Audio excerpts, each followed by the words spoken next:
Halo Sobat Pendapat Masyarakat. Sebelum kalian nonton jangan lupa di like, komen, share dan subscribe. Agar tidak ketinggalan video terbarunya. Terima kasih.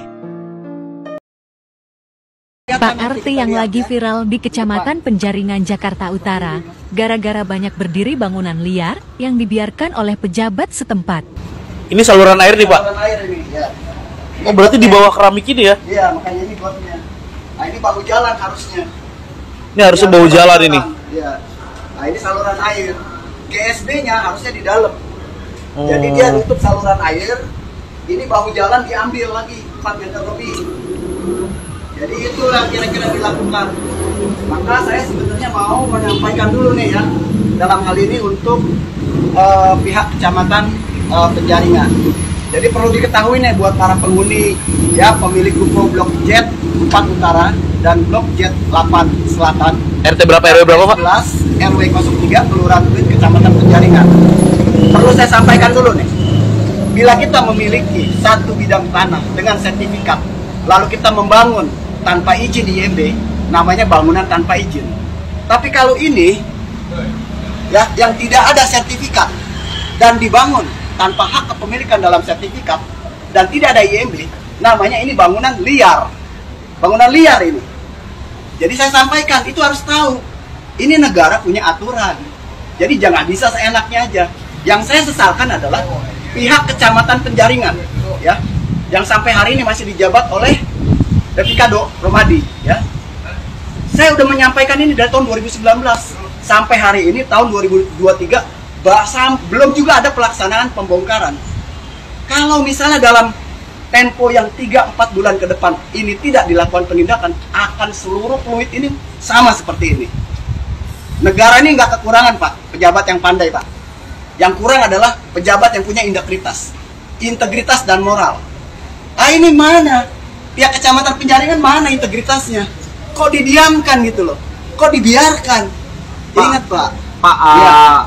Jadi kan Pak yang bangun ini kan harusnya kan mereka kan lapor dulu ke ya. Ketua RT. Ya. Nah, Bapak sebagai Ketua RT itu gimana, Pak? Tidak ada laporan sama sekali. Mereka toto bikin. Saya juga heran ini. Ini diizinkan oleh siapa? Awalnya ruko ini dulu milik PT Jakpro, Pak, Jakarta Propertindo, milik BUMD. Pada sebelum tahun 2019 masih tertib, masih oke, karena mereka ada pengawas aset. Tapi setelah itu dijual, Pak, tahun 2019 dijual aset ini. Beralih kepada orang per orang, baru pada penyerobotan lahan terjadi. Ya, ini saluran air, Pak. Ini saluran air, ini bahu jalan selebar ini. Nah, ini biar nanti pihak Pemkot ya harus tahu ini. Ya, pihak wali kota, terutama pihak Pemprov. Kalau mengharapkan pihak kecamatan kelurahan, saya udah upaya, Pak, dari tahun 2019 sampai hari ini. Pak, ya. ada berapa bangunan nih yang kayak gini, Pak? Total di Z4 Utara ada 20 unit, mulai dari sini sampai ujung. 20 unit di Z4 Utara. Z8 Selatan ada 22 unit. Kalau Z4 Utara seluruhnya maju seperti ini, sama persis. Ini saluran air, mereka keramik, mereka beton, mereka tutup. Tapi Bapak udah koordinasi dengan pemilik usaha ini, Pak? Saya sudah sampaikan kepada semuanya dan sudah saya kasih surat untuk mereka yang melanggar. Pada awal tahun 2019, saya sudah bikin peringatan juga bahwa kalian jangan membangun di atas air, apalagi makan bahu jalan. Tapi kan kewenangan ada di mana? Ada di pejabat setempat, ada di pihak kecamatan. Penindakan ada di Kecamatan Penjaringan, ya kan? Dan tidak ditindak. Baru pada periode 2023 saya melapor ke Pemprov DKI Jakarta, baru ada pendataan, Pak, belum ada tindakan apapun. Nah, di belakang kita itu kemarin dengan senang hati mereka bongkar sendiri, Pak, satu ruko gitu. Tapi dengan kesadaran, ya. Berarti masih ada 41 ruko yang belum dibongkar, Pak? Betul. Jadi itu harapan saya, intinya adalah saya selaku RT, Ketua RT 01103 Kelurahan Pluit, Kecamatan Penjaringan, dan selaku warga minta simpel, Pak, kembalikan aja ini fungsi saluran air, kembalikan aja ini fungsi bahu jalan. Simpel saya mintanya, Pak. Pak, ini warga saya minta simpel. Ini dampaknya apa? Dampaknya, Pak? Satu, setiap hujan air tidak bisa mengalir. Airnya ada di sini. Kedua, jalan jadi sempit.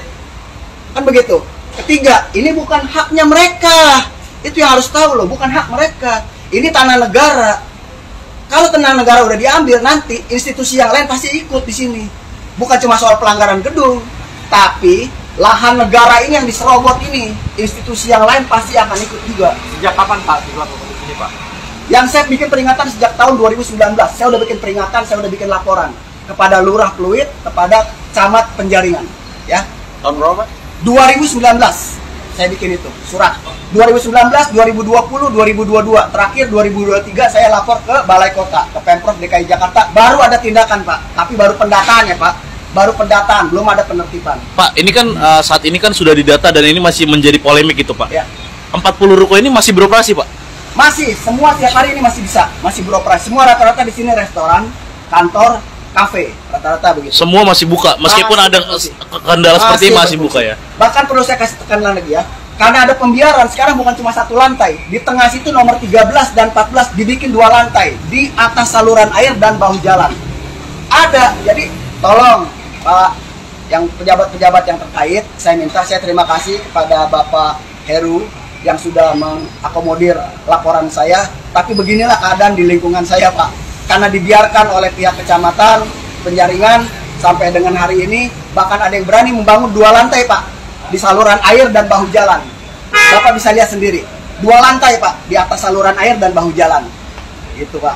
Pak, untuk pemilik usaha ini Bapak udah ketemuin ini untuk saat ini? Satu-satu saya udah pernah sampaikan bahwa ini pelanggaran. Surat sudah saya kirim. Kalau sekarang ini, Pak, sekarang ini kepentingannya udah pihak dari kelurahan dan kecamatan, karena berdasarkan laporan saya tindak lanjutnya langsung dari pihak kelurahan dan kecamatan. Tanggapan mereka apa, Pak? Tanggapan mereka ya saya nggak tahu, tapi yang baru menyadar diri baru 1 ruko, Pak. Yang dari pihak kelurahan atau kecamatan, Pak, tidak ada komentar apa-apa dan dia hanya mendata. Saya tanya untuk apa kepentingannya, oh mendata gitu aja. Tidak ada tindak lanjutnya apa, saya belum dapat penjelasannya seperti itu. Ini bahu jalan, Pak. Lihat lebarnya. 4 meter ya, Pak ya? Iya. Inilah Ketua RT 11 RW 13 Pluit Ya.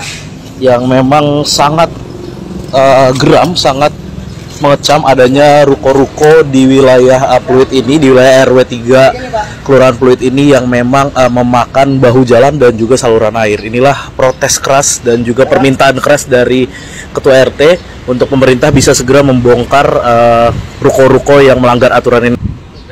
Ya, jadi ini gotnya, Pak. Ini gotnya. Dari ujung ke ujung ini got, Pak. Ini saluran air. Sementara ke depan itu adalah bahu jalan.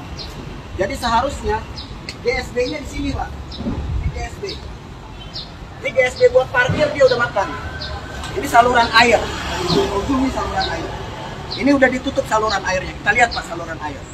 Ini bahu jalan. Bahu jalan dimakan. Nah, inilah kondisi bahu jalan. Jadi tolong diperhatikan, Pak. Saya di belakangnya, Pak, ya. Saya ini sekarang berada di bahu jalan, Pak. Ini bahu jalan yang digunakan untuk bangunan dan tempat usaha, Pak. Apakah ini dibenarkan ya? Saya pertanyakan ini kepada pejabat-pejabat terkait nih.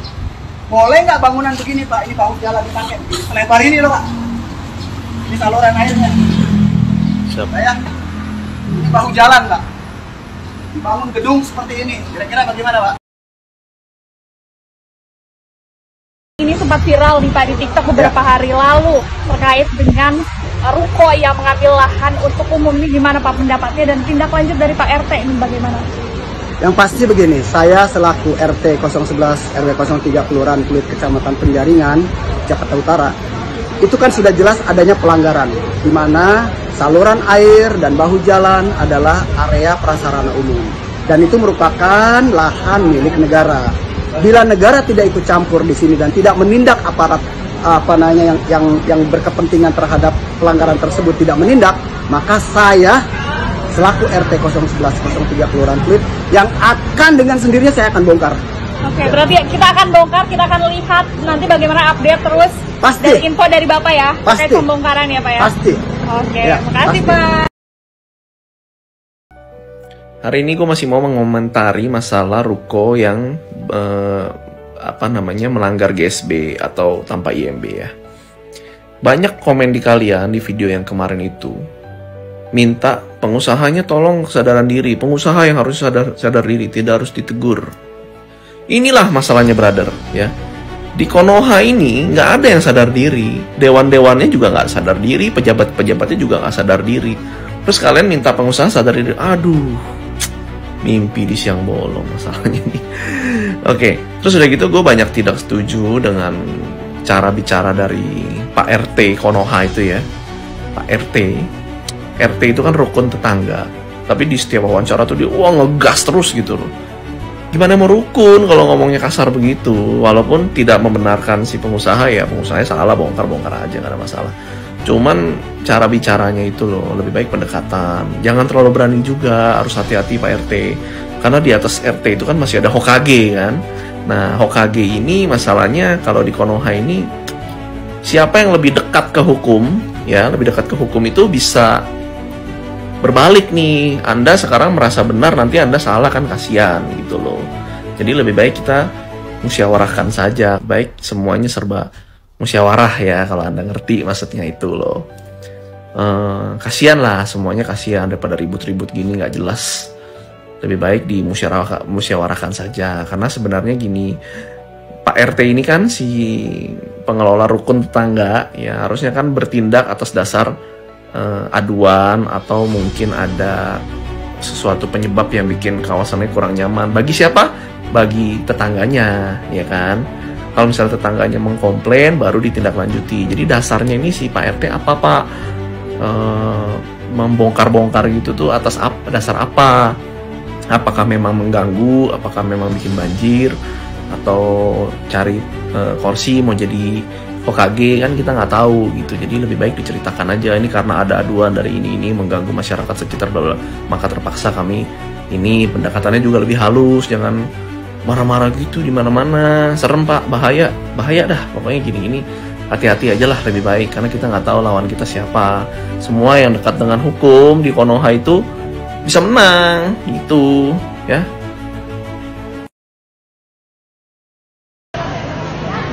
Bangunan di sini juga saluran airnya juga ditutup loh ya. Mohon izin menjelaskan kepada ibu reporter. Yang pertama, memang ada saluran air, tapi jaraknya jauh, lebih dari 10 meter dari tembok tempat usahanya Pak RT. Yang kedua, memang saluran air ditutup, tapi tidak permanen. Ada beberapa lubang di konblok itu yang bisa dibuka, sehingga kalau mau dibersihkan kapan saja, nggak akan ada masalah.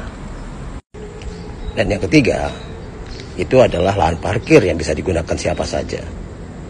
Tidak ada kanopinya, dan tidak pernah disewakan kepada siapapun juga. Sebagai reporter, masa Anda tidak bisa melihat perbedaannya?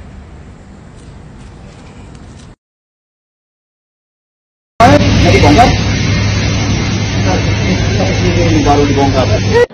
Salam cerdas terkait video yang lagi viral antara RT dan juga beberapa pemilik ruko. Nah, yang paling saya heran adalah video yang sempat saya switch ini nih guys.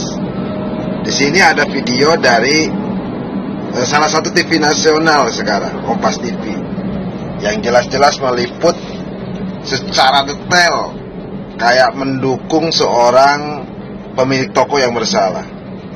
Jikalau benar ini adalah salah satu TV nasional, jelas ini tidak profesional. Tapi jikalau ini bukan TV dari TV nasional tersebut, maka saya harapkan nama salah satu televisi nasional itu bisa menuntut orang yang nge-share video tersebut. Karena ini jelas dalam undang-undang tentunya di media ataupun banyak hal yang menurut saya pribadi jelas tidak seimbang dengan apa yang ada dalam slogan. Dan yang saat ini adalah orang memang mendukung RT tersebut. Netizen jelas banyak pro pada netizen. Dan di mana letak keadilan di negara ini? Saya sepakat dengan statement dari RT, karena beliau ruang lingkupnya hanya sekedar RT, dan berharap kepada RT dan lurah serta yang lain bisa berperan aktif untuk mengamankan wilayahnya masing-masing. Jangan pandang bulu, jangan takut pada premanisme. Kepolisian saya harapkan juga bertindak tegas untuk mengamankan permasalahan ini dan melindungi si pelapor-pelapor yang memiliki keinginan giroh untuk memperbaiki negara ini.